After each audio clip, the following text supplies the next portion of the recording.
Wow. How's it going, Phoenix?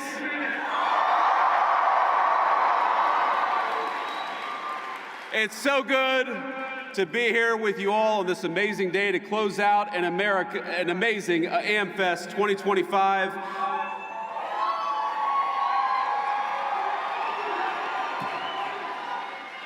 What an amazing crowd all of you are, and I have to admit, today solved one of the great insecurities that I had. Because as I've watched Nicki Minaj come out and declare her support for the truth, for courage, and for wisdom, I've had this little nagging voice in the back of my head wondering whether she thinks I look like the JD Vance meme. And it turns out, and I confirmed when she walked down the steps, Nicki Minaj actually knows what I really look like, and that is the best tribute that I could possibly imagine.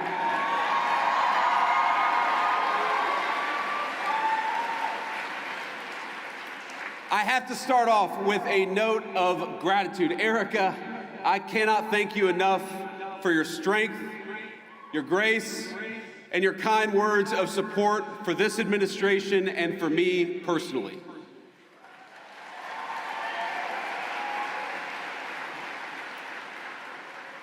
You lead an incredible movement at Turning Point, and I will fight alongside you and President Trump and every patriot in this room to defend the country that we so dearly love.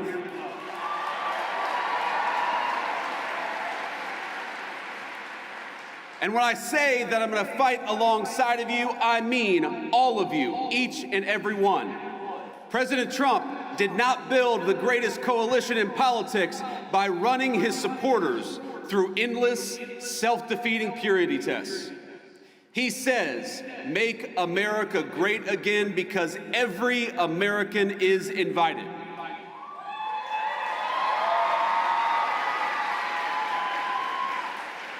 We don't care if you're white or black, rich or poor, young or old, rural or urban, controversial or a little bit boring, or somewhere in between.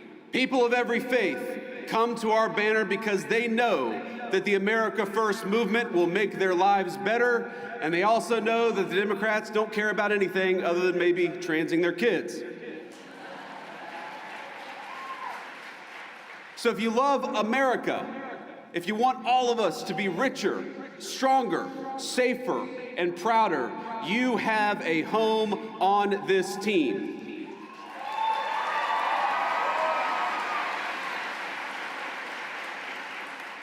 I didn't bring a list of conservatives to denounce or to deplatform, and I don't really care if some people out there, I'm sure we'll have the fake news media, denounce me after this speech. But let me just say, the best way to honor Charlie is that none of us here should be doing something after Charlie's death that he himself refused to do in life. He invited all of us here.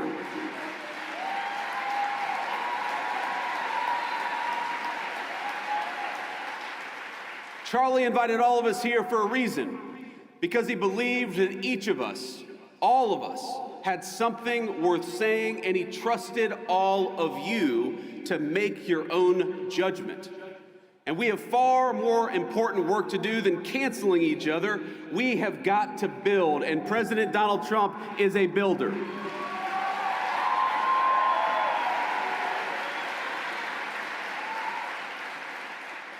We're building a better country right now, and you have a rightful place in the success of your nation and the success of this movement. And we build by adding, by growing, not by tearing down. Charlie Kirk was a great builder too. He understood that any family can have its disagreements, its tough conversations. We can learn and improve and treat one another better. We can love each other despite the disagreement. But winning demands teamwork. And I am honored to be on Turning Point's team. I'm honored to be on your team, and I will stay that way.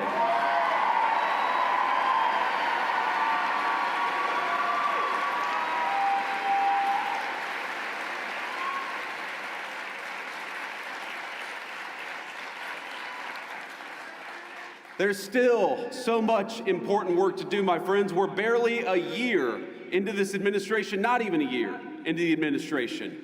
But I'm so proud of the accomplishments of the president and the entire administration. In just a year, we ended Joe Biden and Kamala Harris's border crisis.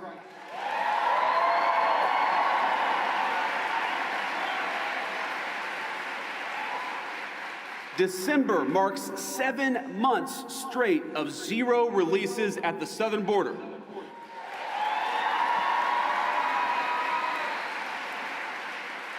More than 2.5 million illegal immigrants have left the United States, the first time in over 50 years that we have had negative net migration, and it's just the start. When you restore sanity at the border, it shows up everywhere else. Rent prices are dropping 4 months in a row, and more native-born Americans are working than ever before. Kamala Harris opened the border and destroyed the economy. The Trump administration gave you net negative migration and much more job creation.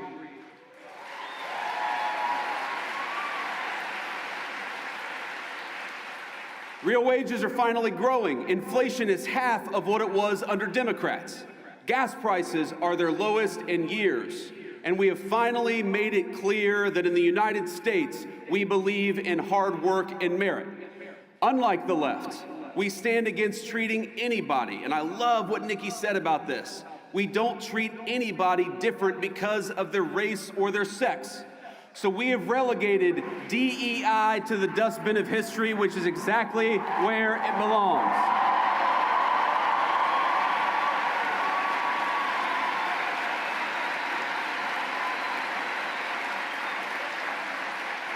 In the United States of America, you don't have to apologize for being white anymore.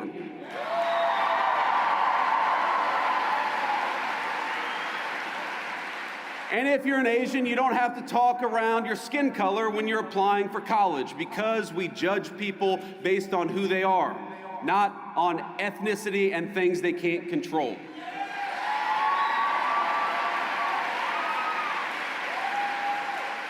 We don't persecute you for being male, for being straight, for being gay, for being anything. The only thing that we demand is that you be a great American patriot, and if you're that, you're very much on our team.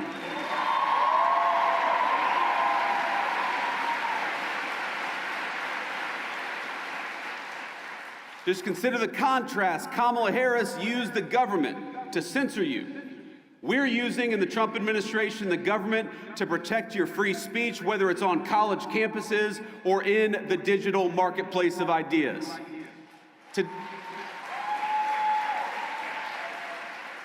Today, our military is welcoming patriots instead of firing them for refusing to accept an unlawful vaccine mandate.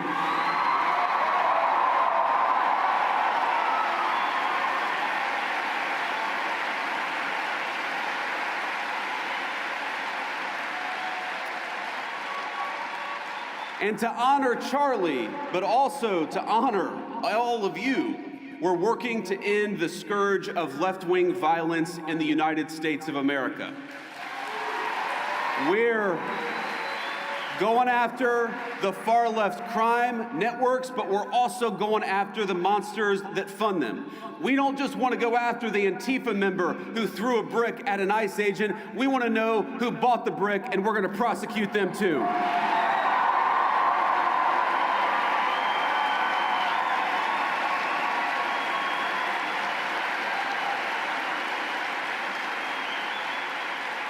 We're making America healthy again with our great HHS Secretary, Bobby Kennedy.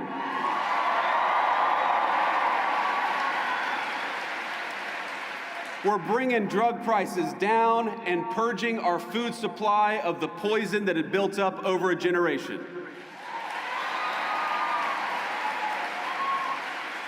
But my friends, there is so much more to be done. And the people saying we need to be doing more, we need to be doing it faster, trust me, I hear you. Greatness awaits every single one of you in the America First movement we are building together, but we need your help to get there. Do you want more prosecutions? Great. So do we. Donald Trump and I have a list of better judges and prosecutors to enact swifter justice. So join us in the fight against the stupid Senate rules to stand in their way.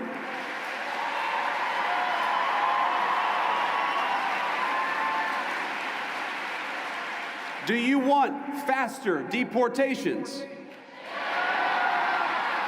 So go to ice.gov/join, because we're building an army of patriots and we need good people who care about the country to help us secure the border and do it even faster.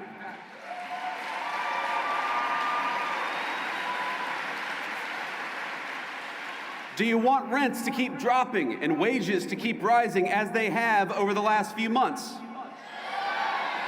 Then mobilize with us. Don't hand power back to the people who tanked the economy in the first place. Join the America First movement, and you will always have a place on our great team.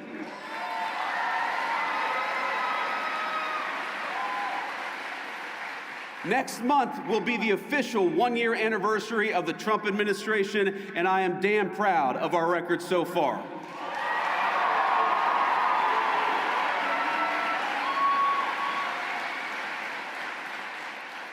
Now, the Democrats are already talking about 2028, and it looks like they're going to nominate a California liberal who's presided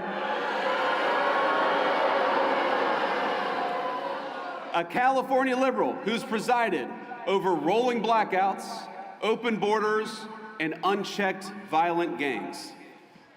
They're just trying to settle on whether it's going to be Gavin Newsom or Kamala Harris.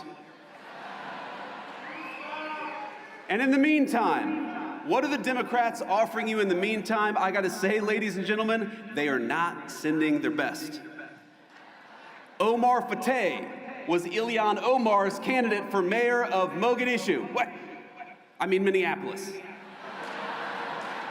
Little Freudian slip there. The candidate for Senate in Maine for the Democrats calls me a Nazi, which is rich coming from a guy who literally has a Nazi tattoo on his chest.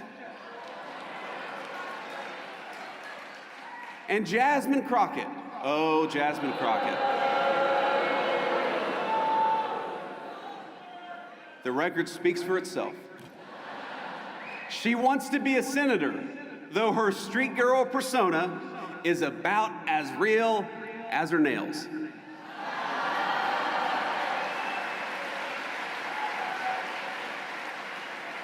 But ask yourself, what do all of these people have in common? And the unfortunate answer is they are puppets. They don't actually matter. They are cogs in a machine that wants to make you poorer, that wants to make you less powerful, and wants to make you less safe in the country your ancestors built.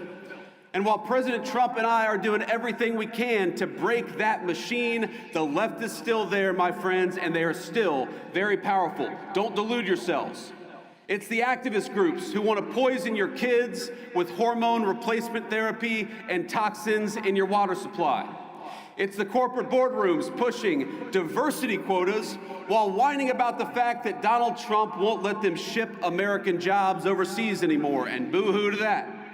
It's the rogue district judges who issued nationwide injunctions every time the president lifts a finger. It's the Soros DAs who cheered on as their cities burned.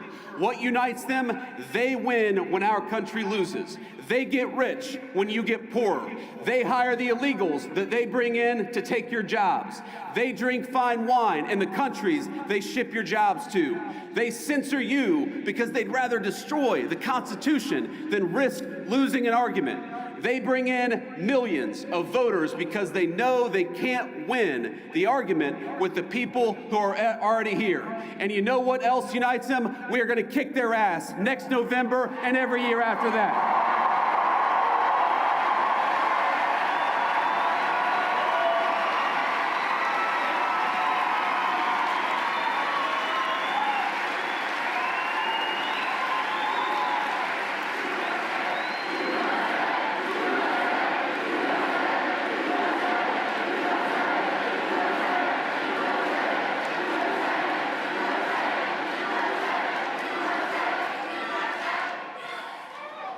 Part of the American dream is the idea that we're all, every single one of us on the same team, we're all part of the same American family. If you want to destroy that, do what Democrats have done, not just for the last 5 years, but for the last 30 or 40. Make one race the enemy of another. Make one gender the enemy of the other. Make Americans suspect and despise each other instead of loving their shared country. When I think about some of the most impassioned debates happening in our country, the nature of citizenship, of what it means to be an American, it all speaks to an obvious truth. Americans are hungry for identity. We're hungry for belonging. We're hungry for a sense of our place in the world. And it's no surprise why. For many years, our fellow Americans have been dealing with a globalized economy that homogenized cultures and hollowed out our towns. Academics and activists pushing race and gender politics down everyone's throat 24/7. Big tech overlords using their internet platforms to censor stories that challenge the dominant far-left narrative in our country. More than any time I can recount, people are talking about American identity and figuring out what it is that unites us. But I want to say something here. The only thing that is truly served as an anchor of the United States of America is that we have been, and by the grace of God, we always will be, a Christian nation.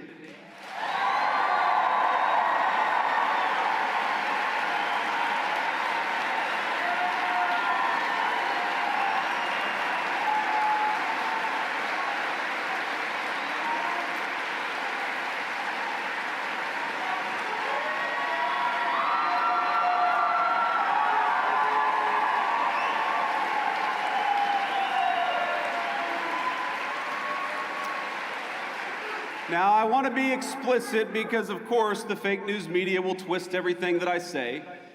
I'm not saying... Do you feel about them the same way I do? I'm not saying you have to be a Christian to be an American. I'm saying something simpler and truer. Christianity is America's creed. The shared moral language from the Revolution to the Civil War and beyond. Across that history, our country's major debates have always centered on how we could best as a people please God. That creed, think about it, that creed motivated our understanding of natural law and rights, our sense of duty to one's neighbor, the conviction that the strong must protect the weak, and the belief in individual conscience. Even our famously American idea of religious liberty is a Christian concept. Because we're all creatures of God, we must respect each individual's pathway to that God. But over the last 50 years, there has been a singular focus, a war that has been waged on Christians and Christianity in the United States of America. And let me say, of all the wars that Donald Trump has ended, that is the one we're proudest of.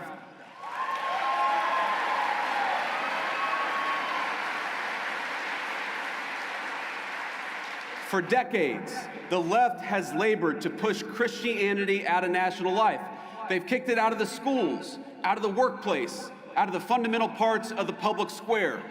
Freedom of religion transformed into freedom from religion.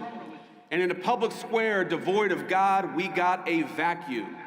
And the ideas that filled that void preyed on the very worst of human nature rather than uplifting it. They told us not that we were children of God, but children of this or that identity group. They replaced God's beautiful design for the family that men and women could rely on and turn to one another with the idea that men could turn into women so long as they brought the right bunch of pills from Big Pharma. They had all the religious fervor of a zealous convert without any of the grace or forgiveness of a true Christian. Scripture tells us, "By your fruits ye shall know them." And we might ask, what are the fruits of these people and their principles? And the answer is a man named Tyler Robinson who killed my friend.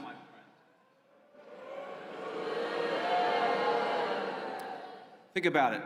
He has everything that the far left want from our young men. He rejected the conservatism and the spirituality, the values of a small town family. He moved into a small apartment. He became addicted to porn. He became addicted to hate. And he ended up sleeping with somebody who doesn't know whether they're a man or a woman. That is the nightmare scenario, but that is the scenario that the left has actively advertised they want for American families. And the young men in the audience in particular. That is exactly why we have to fight them. Because the fruits of true Christianity are men like Charlie Kirk.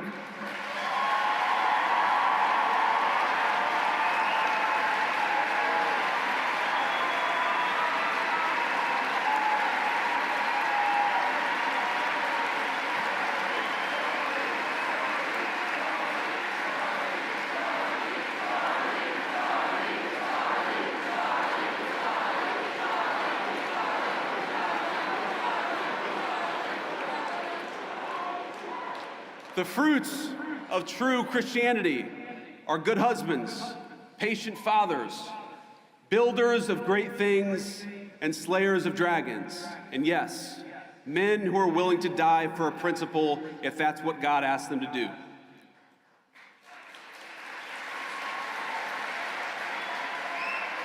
Because so many of us recognize that it is better to die a patriot than live a coward.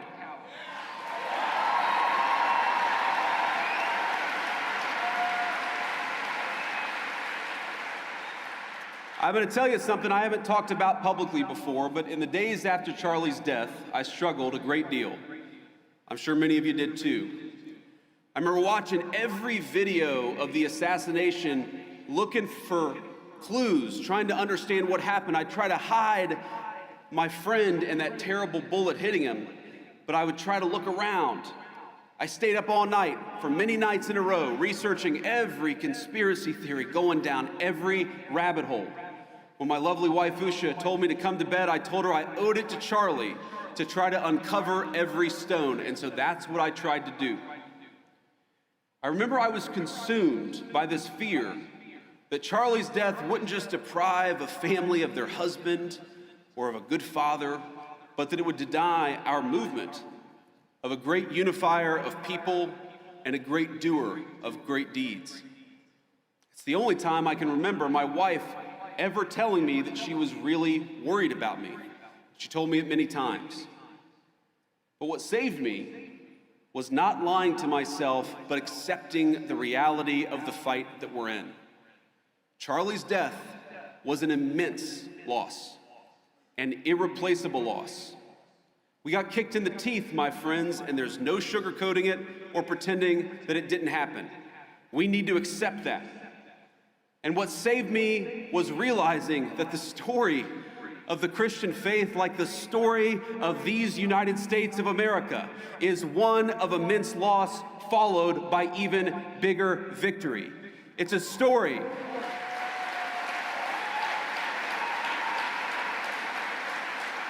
It's a story of very dark nights followed by very bright dawns. What saved me was remembering the inherent goodness of God and that His grace overflows when we least expect it. Not long ago, I spent time at a Christian men's ministry just a couple of weeks ago. And here's what they do. They take men who struggle with addiction or homelessness and they help them get back on their feet. They feed them, they clothe them, they give them shelter and financial advice. They live out the very best part of Christ's commission. Now afterwards, I had lunch with 4 of these men. It was a couple of white guys, a Hispanic guy, and a black man.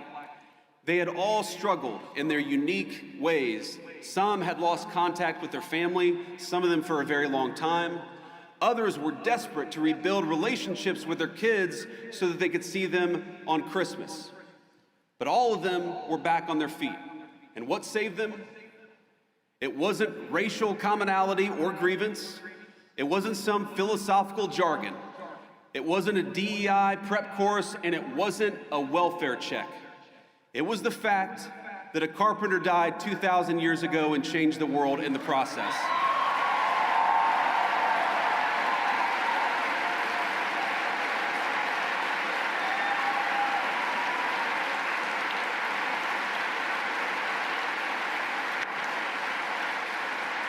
If you go to almost any food pantry in this country, you will find Christians feeding the poor. If you go to addicts whose families